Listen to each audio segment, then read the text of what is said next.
Chapter 16, Unbroken. Kieran, trapped as the beast, fixes his murderous eyes on you and dives. No! You run for the doors only to find them barred shut. Lustre, blaze, and brightness laugh merrily. What's the matter, little mortal? Aren't you happy to be reunited with your love? Though he is a bit more hideous than you may remember. You fling yourself to the side as he slashes the air with his claws, missing you by a hair. Kieran is lost somewhere in there. I have to get through to him. Kieran, listen to me. This isn't you. I know your heart. I know you don't want to hurt anyone. Kieran exhales in a huff, claws slowly on the marble floors. He pauses and cocks his head at you. It's not your fault. None of this is. You said once you'd never hurt me. Please. Please remember. Please come back to me. For a moment, you think you see a hint of something flicker in his eyes. And then... You scramble to your feet, but not fast enough. Claws scrape across your back, leaving fiery scrapes of pain in their wake. You stumble, but force yourself to keep running. Kieran, please. He squares up with you again, back legs tensing, ready to pounce. I mean, we're only gonna be able to avoid so much, so... Out of time, you grab the nearest thing within reach, a massive brass candelabra, and it takes both hands to lift. Don't make me hurt you, please. But Kieran merely screeches, a sound that shakes your very bones and leaps across the floor at you. You bring down the candelabra with a mighty swing, smashing it into his skull. The force of the blow vibrates up your arms, and as he shrinks back in pain, you drop the weapon with sudden guilt. Oh no, Kieran, I'm sorry, I'm so... In a flash, he's back on top of you, batting you across the room as easily as a kitten with a ball of yarn. Again and again, and he strikes you with his claws, buffets you with his wings.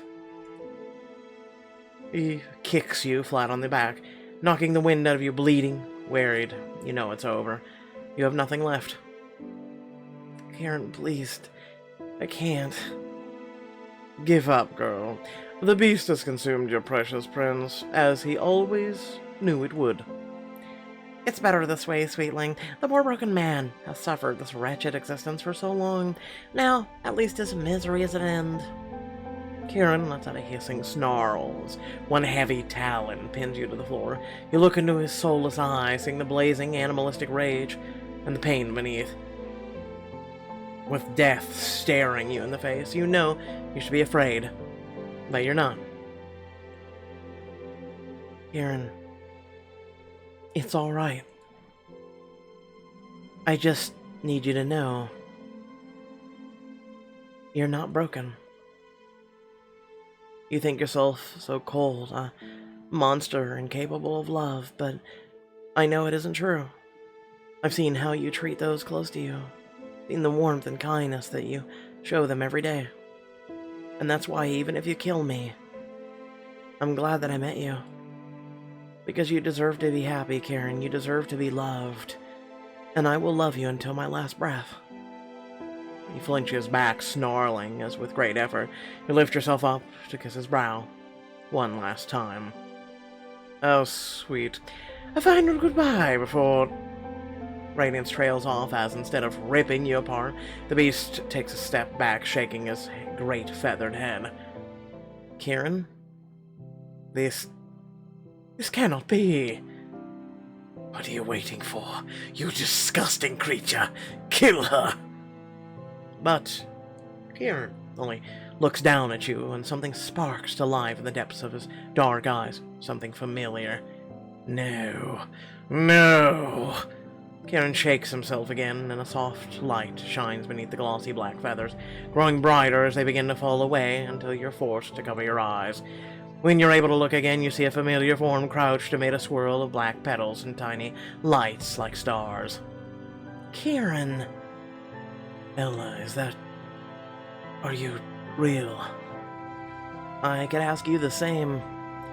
He sweeps you in his arms, kissing you with the force of a crashing tide. His body shudders with relief in your arms, and you cling to him as he holds you close. I never thought I'd feel your arms around me again. Nor did I, but I heard your voice in the dark, felt your heart calling out to mine. You gave me the strength to break free. You kiss him again, forgetting all else in your joy, until Kieran's hand brushes against your wounded back, making you flinch. He breaks away, taking your blood, staining his hand with a look of horror. His expression hardens. I hurt you. No, Kieran, it wasn't you. It's not your fault. No, it's his. Kieran passes his hand carefully over your wounds, healing them with his magic, and then turns on Radiance. No one will steal my victory, especially not you. A knife of golden light appears in Radiance's hand, and Kieran suddenly pushes you behind him. A menacing, dangerous energy burns in his eyes. You shall pay dearly for every spilled drop of her blood. You're far from a match for me now. I reign supreme. Teeth bared in a feral scowl, Radiance lunges at Kieran, knife slashing down for a killing strike. Look out! Kieran doesn't dodge or even move to block his attack. Instead, a burst of cold power swells around the prince, lashing out towards the snarling Radiance. Radiance jerks to a stop midair, as if seized by an invisible hand. He hangs there, eyes blazing with hot fury as a dagger in his hand clatters to the ground. Sloppy Radiance. All that power and you still can't cast a decent counterspell. Radiance can only glare furiously as you walk forward and pluck the crown from his head, the magic around him finally dissipating. I'll take that. I believe this is yours. Indeed, it is. Feeble-minded, inbred mortal, you ruined everything. Listen, I haven't ruined everything just yet. Your blood's not on the floor. Red-faced with fury, Blazing Brightness stormed down the dais, only for Kieran's ravens to descend from the rafters in a hurricane of black feathers. Lustry screams and covers her head as the birds wheel about, pecking at her uncles. Oh, begone, you winged rats! I've had more than enough of you two. Kieran twists his fingers, conjuring coils of silver chain that locks the elderly lord's wrists together. You shadow of a true prince, I'll make you regret your own birth. Silence, or I'll claim your voices permanently as punishment for your impudence. Better. Now then. Kieran takes the crown from your hands, and instantly a wave of cool air radiates out from him in all directions. You rush to the windows where outside a glittering veil of starry sky sweeps away the unnatural day in a rippling wave. The sky's back to normal. You rush into his arms and kiss him fully. Heart racing with joy, he braces a hand at the small of your back, keeping you solidly against him. I thought I failed you, failed everyone. You could not do such a thing. He shifts his attention to Radiance, expression darkening with a barely controlled rage. You will pay dearly for this, Radiance, for what you've done to me, and especially to Ella. Kieran curls an arm particularly around you, pulling you tight to his side. What are you going to do to him? His eyes glimmer with cold lights like stars. The air about him seethes with power, so thick you can almost taste it.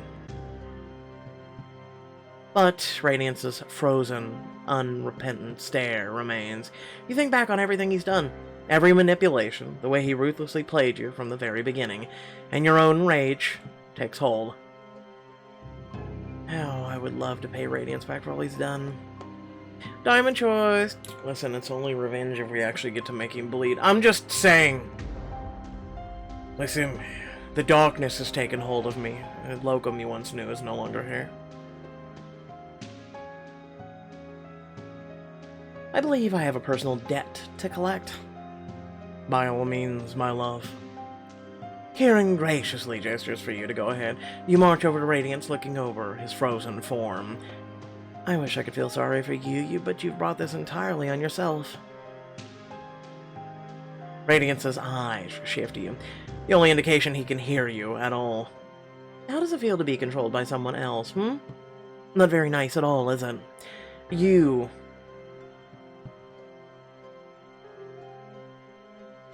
should have to endure all I did. Trapped in your own body, forced to obey the will of someone else, to be paraded around like a trophy, used to curse the one you love most. Only you don't love anyone that much, and I certainly doubt that anyone truly loves you. His eyes blaze with anger at your words. You look back at Kieran and give a slight nod. You can let him speak, Kieran. His words have no power anymore. As you wish. A shimmer of magic ripples across his face, and he immediately begins shouting. If you think I'm intimidated by a... You bring your hand up, down hard, the skin of your palm, stinging as you slap Radiance across the face. Oh! He stares up at you in a stunned silence. You place the place you hit rapidly, turning from a bright red to a deeper one. That's for everything you've done to me. This is what you deserve. You tried to destroy everything I love, and for that, I'll never forgive you. But you're at Kieran's mercy now, and I think you'll find him even less forgiving than me. I doubt that. You gambled everything and lost, and now you'll pay for it. I'm not afraid of... You raise your hand once more, and while Radiance can't physically flinch, his eyes go wide and he abruptly stops talking. I hope you rot. How many innocent people have suffered at your hands? If I could turn you over to them and let them deal with you, I would. That would be the real justice. Do you think I care about... Your hand whips out again to backhand him, channeling all your hurt and rage in the fiercest strike you can muster. And that's for everything you've done to Kieran. Your knuckles ache at the impact, but you feel something lighter inside. You turn back to Kieran. We aren't finished. His voice abruptly cuts out as another ripple of magic passes over him. Better now, darling. Much. Thank you. Then allow me. Kieran flings out an arm, and a wave of concussive magic reverberates through the room, hurling Radiance to crash against the far wall. He slumps to the ground, unconscious. Lustry rushes over and drops beside her cousin, then turns her furious gaze on both of you. You really think you've won? It certainly seems that way to me. Kieran holds the crown again. You've won nothing. Or did you forget that the equinox is in a matter of days? Kieran gestures again, and Lustry shrieks with rage as more glittering silver chains gather up her and the unconscious Radiance, dragging them into the Sun Court elders and binding all four of them like so much firewood. I've not forgotten anything, Lustry, but you certainly have. Kieran gestures to the grand double doors of the throne room. The locks shatter, and the door slams open with such a force they rattle the ceiling. The second the way is clear, a very worried-looking Longclaw charges through, casting about wildly into her eyes, fixed on you. Ella, oh, thank the stars. When we couldn't open the doors, we thought... We're all right, Longclaw. Everything's all right now.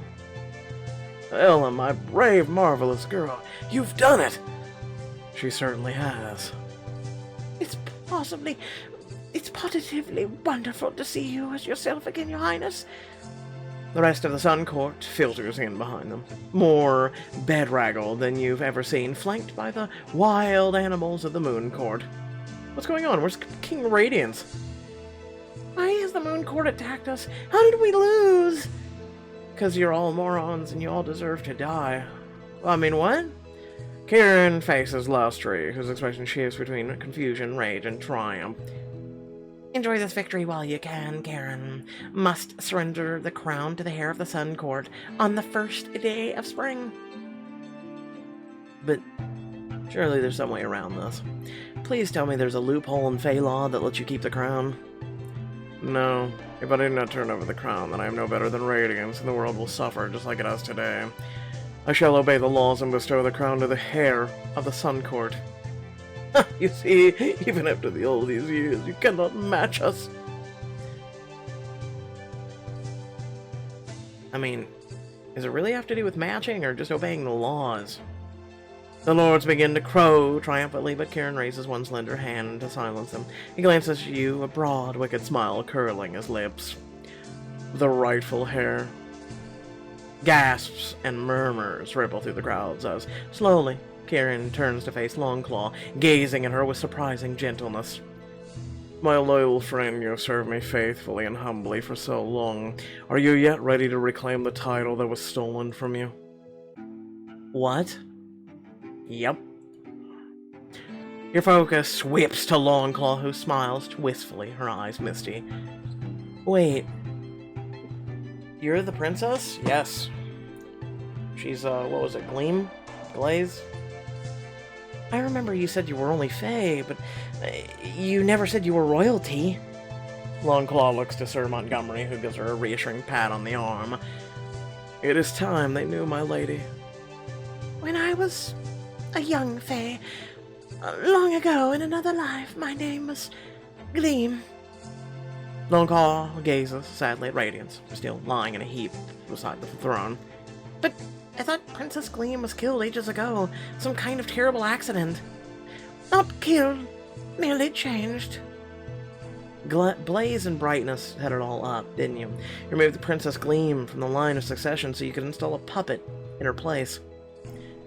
The gathered Fae go still, all eyes turn to the Sun Court elders, shifting uncomfortably in their chains. Insolent whelp, you have no idea the good we've done for this world. You should be thanking us on bended knee. Oh, I'd love to kick in your knee so you can just scream in agony. The Moon Court was weak, depraved. We had to eliminate them so the Sun Court would finally be free to... Shut up, you old fools! But it's too late. Looking around, you see the shock, suspicion, turning to anger on glittering faces of the Sun Court. Kieran steps forward, raising his hand for quiet. As a ruler of all Fae, I hereby restore Longclaw's former title and claim to the throne of the Sun Court, and just so there is no question as to her legitimacy, we shall rebind Longclaw to the laws of the Fae. I also have it within my power to restore your true form as well, if that is what you wish. Well, it's a kind offer, Your Highness. I believe I've grown quite used to myself the way I am. And besides, this seems an excellent opportunity to foster a more open-minded atmosphere in the Sun Court. Don't you agree, uncles? Good luck. The Moon Court has taught me there are kinder, gentler ways to rule, and if you all will have me, I'll gladly accept the crown. Oh, Longclaw. I'll have to get used to calling you Princess Gleam. Smile and curtsy before she chuckles, shaking her shaggy head. Oh, nonsense. To my family, to all of the Moon Court, I shall always be Longclaw. But we'll not say our goodbyes yet. We'll do it properly on the 1st of spring.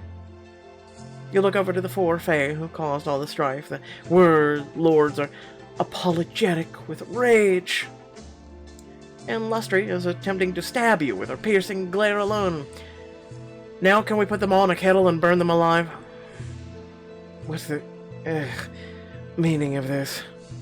Radiant stirs, disoriented and enraged to find himself bound to the other 3. The sun has set on your reign, Radiance.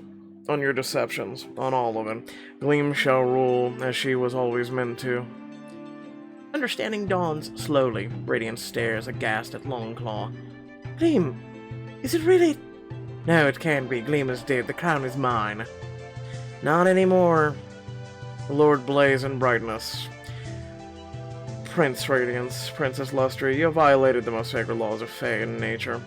I hereby strip you of everything, your titles, and sentence you to 300 years of imprisonment within your own dungeons.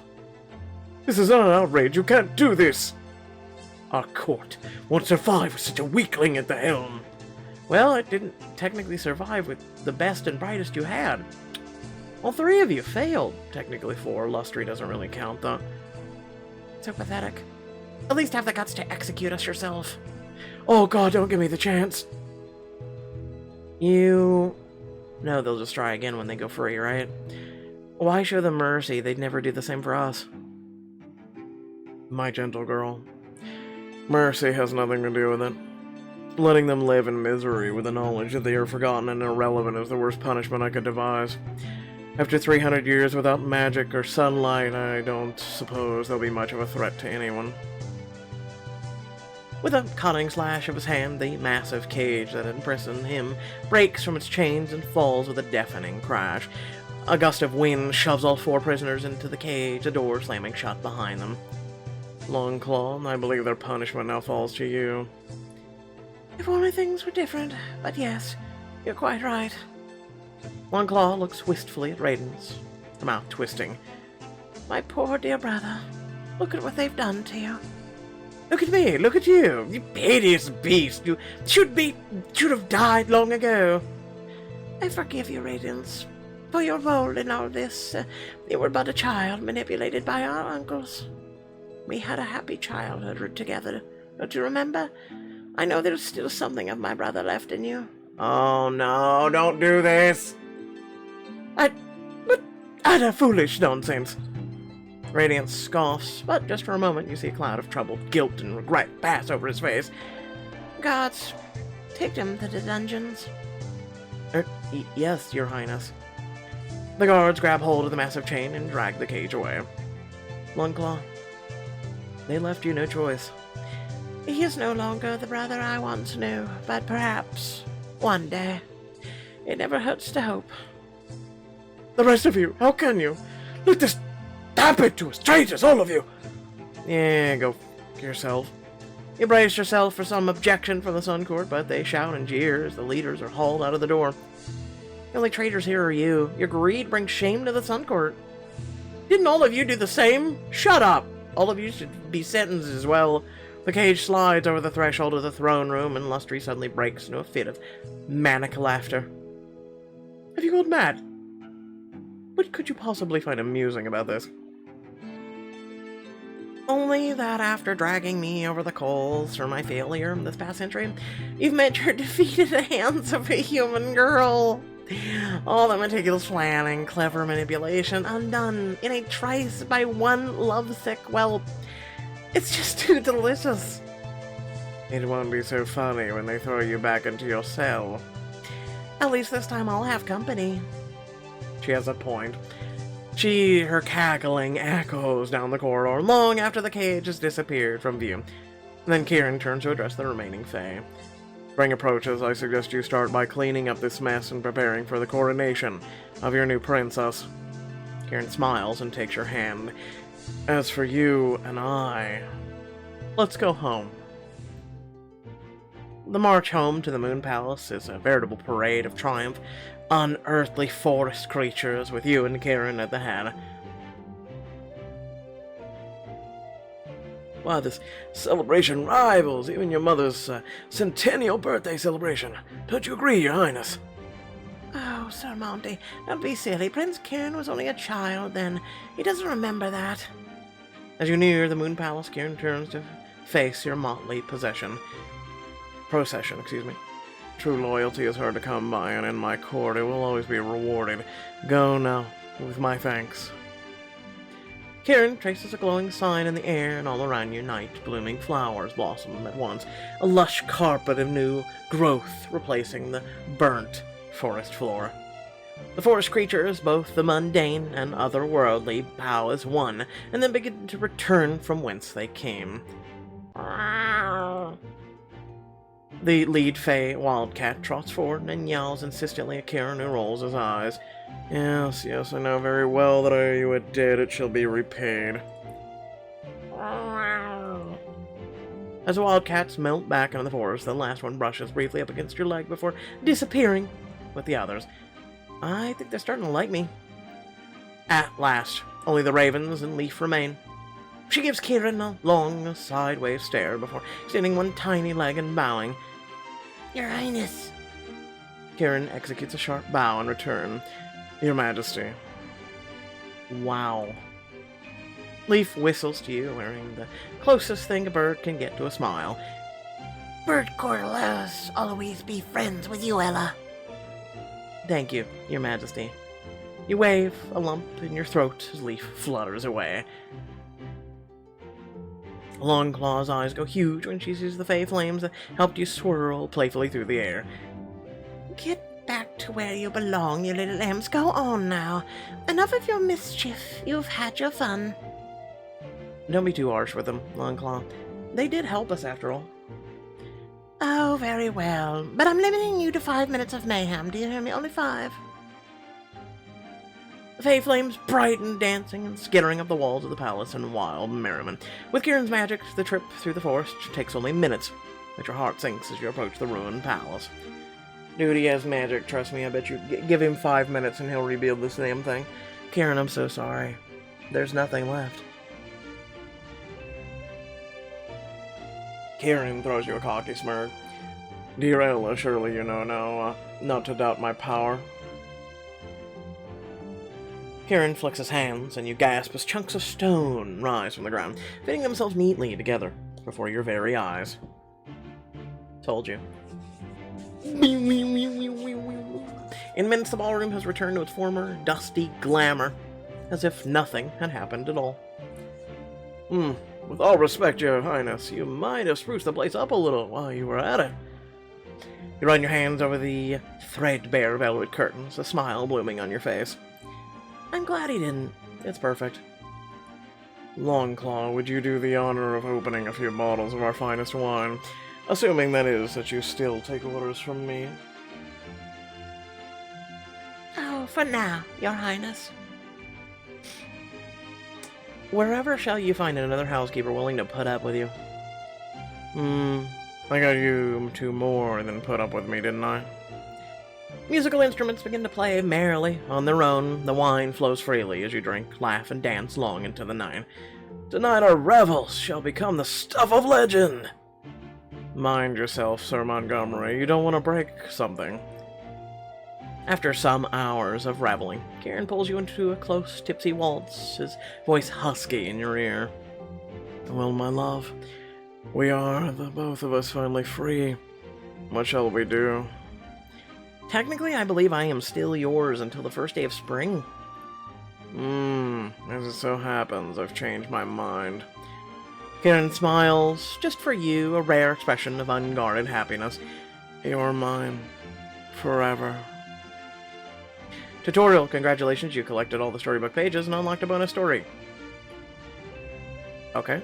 The Cursed Heart. Long ago, in a tiny village of a little consequence, there lived a young orphan named Ella, whose heart was steady and true. Despite many warnings of danger, she often visited the Fey Forest, intrigued by the magical stories she had heard since childhood. One day, Ella's kindness compelled her to free a hungry wolf from a trap, and she was nearly eaten in return, only to be saved by a mysterious figure dressed all in black. That night, while pulling water from a well, Ella discovered a strange red gem with an unearthly gleam, but when she touched it, the jewel vanished. Suddenly the veil of magic was pulled from her eyes, the hidden world of the Fae was revealed. Chased into the forest, Ella happened upon a Fae revel. The curious Fae showered Ella with attention, including Prince Radiance of the Sun Court, who invited Ella to return with him to the Sun Palace. It's like a summary at the end of a book, when you've already played the damn thing. But before Ella could answer, the mysterious figure reappeared. The Night Prince in disguise come to claim her as payment for saving her life. Taken into the prince's household as a servant, Ella was oddly drawn to the aloof, lonely prince who seemed to shadow her every step. Despite his cold nature, there was something melancholy within him, a sadness in his eyes that Ella knew all too well. Slowly, Ella's kind and generous nature warmed the cold prince's heart, and at night they shared their secret passions in the world of dreams. But the prince hid a secret. He was cursed to walk the night as a mindless beast, seeking the scattered shards of his broken heart. Determined to help him, Ella soon discovered that she, in fact, carried the last piece of his heart. Attacked one night by the beast, she fled to seek help from the Day Prince, whose promise of aid was but a ruse. He tricked Ella into trapping her love permanently as beast and threatening the entire world with eternal summer. Battered, betrayed, but never broken, Ella stormed the Sun Palace with an army of wild creatures of the forest who called the Moon Court home. Willing to risk her own life for the depths of her selfless love, broke the prince's curse and restored him to his true self.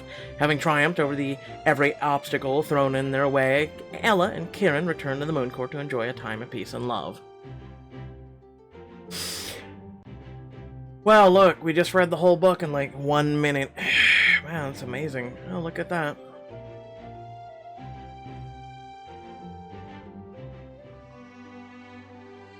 The night is still young when Kieran takes you by the hand and leads you upstairs, but the party will last all night. However, if I cannot have you alone right this moment, I fear I may perish. Kieran turns to face you, backing you up against the door until it thuds shut. You shiver as his slender hand streaks lightly up your sides. Well, we wouldn't want that. You gasp as he lifts you off your feet and tosses you onto the bed, crawling in beside you and pulling you close. How are you faring, sweet Ella? You've endured much in such a short time. It was not as much as you've endured. You suffered for 100 years. But I hardly realized what life, my life, was missing until you. When one cannot die, pain becomes somewhat of a companion. But for you, as a mortal, you risk yourself for me. He presses a soft kiss to your cheek. Such selflessness is rarely seen among Fae. Kieran holds you close and gazes at you with adoration. My Ella, how grateful I am to you to think you began as a vexation to me, and now I cannot imagine life without you. I don't plan to stop vexing you, you know. Good. He bends down to bring your lips together. You kiss him, long, leisurely, knowing at last you have all the time in the world. So what happens now with us? I should think that was obvious. Your place is at my side. Whatever fate shall bring us, we'll face it together. Unless you wish something different.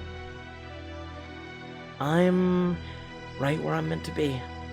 This has become my home, my family, though I should like to visit my village from time to time. The old widow probably thinks I've died. You shall spend your days however you wish. My carriage shall take you wherever you'd like to go. He intertwines his fingers with yours, kissing the back of your hand. I can live with that, as long as I no longer have to serve you wine. His smile is devilish. You may serve me in other ways. Eventually, talking gives way to kissing, his hunger for you growing more evident and impatient, and yours with equal measure. We have days, weeks, in which to plan our future.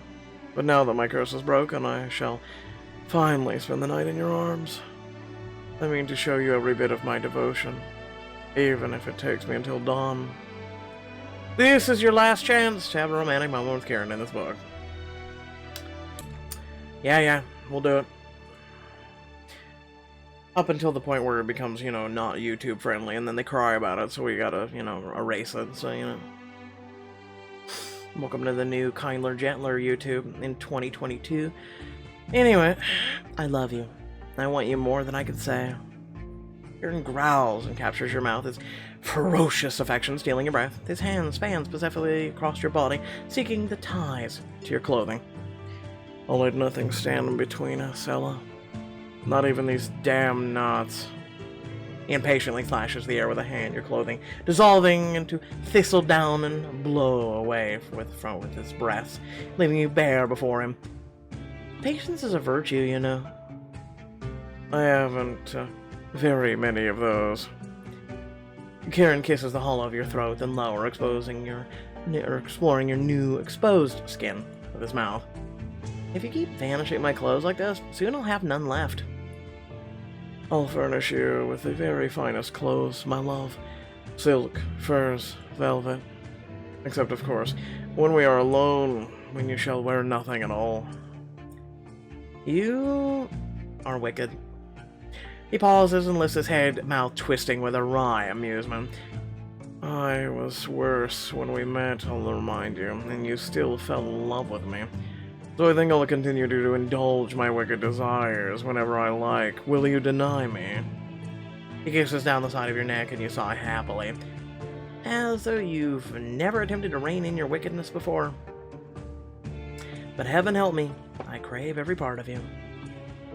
Kieran tosses his shirt off and curves a hand under your jaw, anchoring you into a long, slow kiss. He shifts your hips closer, pressing the length of your body against his. I believe we are unevenly matched, you and I. Well, I cannot do magic, so either stand or... He steps off the bed and pulls you to your feet with a shifty tug, looking down on you smugly. Kneel, then. Are you always gonna order me about? My love, you are still in my service. He gives you a dangerous half smile, eyes twinkling in the moonlight. Rules are rules. Tease him.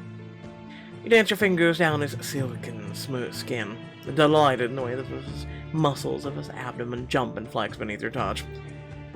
I serve you when it pleases me. You may ask nicely, and I may do as I wish.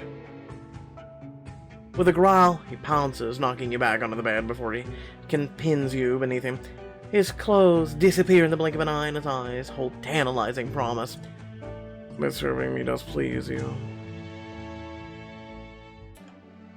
It's like 2 minutes. Anyway, the night air chills with the sweat on your skin, and Kieran draws you up and under the blankets as you both catch your breath.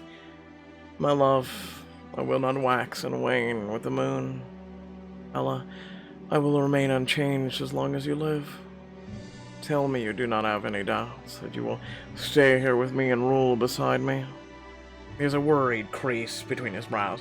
You press a kiss there, soothing it away. My home is here now with you, wherever you are. As long as I live, I'm yours. Relieved, he nestles you closer, cradling you in the security of his arms. And I shall never tire of hearing it. Yay. Hours later, you wake with a start. It's still the dead of the night, and a chill has crept over you. Kieran? The bed is empty beside you. You bolt upright, heart racing, frantically looking around the shadowed room, only to find Kieran sitting at an open window, one leg propped up as he gazes at the slim, silver crescent of the moon. Don't fret, my love. I'm still here. For a moment, I feared it was all had been a dream. His mouth curves into a smile. He stretches out a hand to you. Come here. You slide out of bed, crossing the room to put your hand into his. I thought after a century of roaming the moonlight skies as that beast, I would welcome a full night of sleep. Instead, I find myself yearning to fly, to dance through silken silver clouds and endless meadows of stars. You laugh softly, pressing a gentle kiss to his shoulder. We'll have plenty of time and chances to go sleep through the night. Go, fly. Bring me back a star or two. I would rather bring you to them. He sweeps you into his arms, gleaming black feathers blossoming across his body, soft as a kiss against your skin. You perch on the edge of the windowsill, the world spread out infinitely at your feet. Just promise to hold me tight. He smiles, and his eyes shine in the moonlight, no longer cold and filled with love, as vast as the night sky. Always. Clutching his neck, you yelp with joy as you take off into the star-drenched night. Together, at last. Some time later. The carriage wheels rattle over the uneven mountain road, making your seat rock beneath you. Your fingers worry at the already frayed seat cushion. You sure it's all right? Kieran looks up from his book, one eyebrow arching at the anxious look on your face. We could turn back if you like. Though this road is quite narrow, and I for one don't relish the thought of telling a score of road-weary nobles to backtrack all the way to the mountain. Besides, last night you seemed quite excited at the prospect of attending a grand ball at the arm of a prince. You can't help smiling a little at the mischief dancing in his eyes, but it fails to banish the knot of worry in your stomach. I am, but this isn't just a party, is it? We're supposed to be looking for Fey nobles who want to join the Moon Court, and it's hard selling considering that would mean serving a mortal. I know some of the Fey nobility are less than thrilled about your choice of consort. Goodness. However will I survive knowing that some wealthy idiot doesn't approve of my romantic life? Kieran leans across the carriage, taking both of your hands in his. Beloved, the whole point of going to this wretched ball is to show everyone that you belong among the Fae. I mean, we did bring down Sun Court, so, yeah. But nothing. Anyone who cannot see you for the magnificent jewel you are is not worthy of joining my court, understood? Understood, my prince. Good. Now we have nearly a half a day's ride until we reach the estate. Perhaps I can take your mind off of... He trails off frowning, and a moment later you feel it too. The earth shakes beneath you, a rumble that grows steadily louder, punctuated by screams and the sound of splittering wood. What is going on out there? Drawing back the curtain, your heart stops short as you see the massive boulder careening down the mountain slope, heading right for you. There's an explosion of black feathers, a rush of wind, and a crash as Kieran yanks you from your seat and bears you straight through the roof of the carriage. You look down in horror as the torrent of massive boulders smashes through your caravan, sending carriages and their passengers tumbling down the mountainside like so much gilded shrapnel. Oh no, all those people. How could this happen? Was it an earthquake? Kieran does not answer, and you feel him go rigid in your arms. Looking up, you see his face frozen in a mask of confusion and rage. No, not an earthquake, something worse. You follow his gaze upward to where a section of mountainside has been hewn cleanly away as if by a blade. Your blood chills as you look from the glass smooth stone left behind, where someone has carved a message in the letters 10 feet high. Eclipse comes, and both courts shall burn. Oh. Well, that's nice. The story will continue in the Cursed Heart Book 2. Okay. So, without further ado, thanks for watching. Please remember to like, share, and subscribe. Let me know what you think in the comment section below, and head to the description. Plenty of links there. So, without further ado, let me say the following. Not a bad book.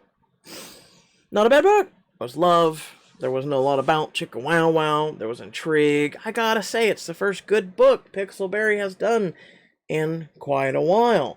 Not great, but good. Wasn't too bad.